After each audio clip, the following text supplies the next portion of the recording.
എന്തല്ല ചങ്ങായിമാരെ, സുഖമല്ലേ? അഷ്റഫാണ് ജിദ്ദയിൽ നിന്ന്. ഞാൻ ഒരു വീഡിയോ പോസ്റ്റ് ചെയ്തിരുന്നു. അതിലൊരു സഹോദരൻ എഴുതിയൊരു കമൻ്റാണ്.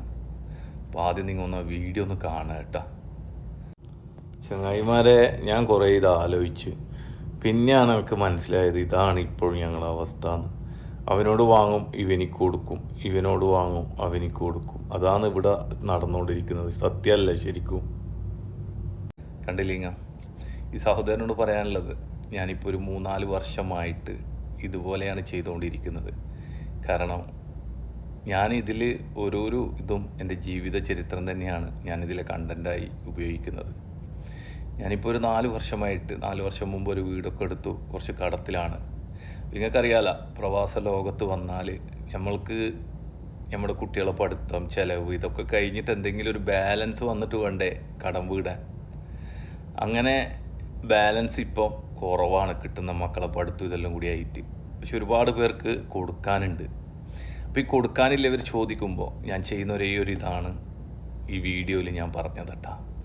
കാരണം ആരോടെങ്കിലും വാങ്ങും, ഇപ്പോൾ നിങ്ങളോട് വാങ്ങും, വേറൊരുത്തിന് കൊടുക്കും, പിന്നെ ഓനിക്ക് നിങ്ങൾക്ക് തരാനാവുമ്പോൾ വേറെ ആളോട് വാങ്ങും. അങ്ങനെ അപ്പുറം ഇപ്പുറം ഇങ്ങനെ റോളിങ് ആക്കിയിട്ട് പോവുകയാണ് കേട്ടാ ജീവിതം എന്ന് പറഞ്ഞാൽ. ഇനി അതൊരു ആ റോളിങ്ങൊക്കെ എപ്പോൾ തീരും എന്ന് പറയാനാവില്ല. കടങ്ങളാണെങ്കിൽ ഒരുപാടുണ്ട്.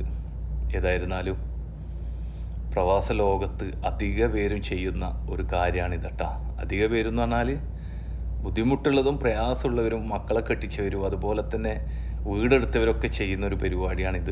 ശമ്പളം കിട്ടുമ്പോഴാ നിൻ്റെ ശമ്പളം എനിക്ക് തരണേ, ഞാൻ നിനക്ക് അടുത്ത മാസം തരാം എന്നൊക്കെ പറയുന്ന ഒരുപാട് പ്രവാസികളുണ്ട്. പ്രവാസിയുടെ ജീവിതം തന്നെയാണ് ഞാൻ ഈ വീഡിയോയിൽ നിങ്ങളോട് പറഞ്ഞത്. പ്രവാസി എന്ന് പറഞ്ഞാൽ എല്ലാ പ്രവാസികളും ഇല്ലട്ടാ, എൻ്റെ അവസ്ഥയാണ് ഞാനിതിൽ പറഞ്ഞത്.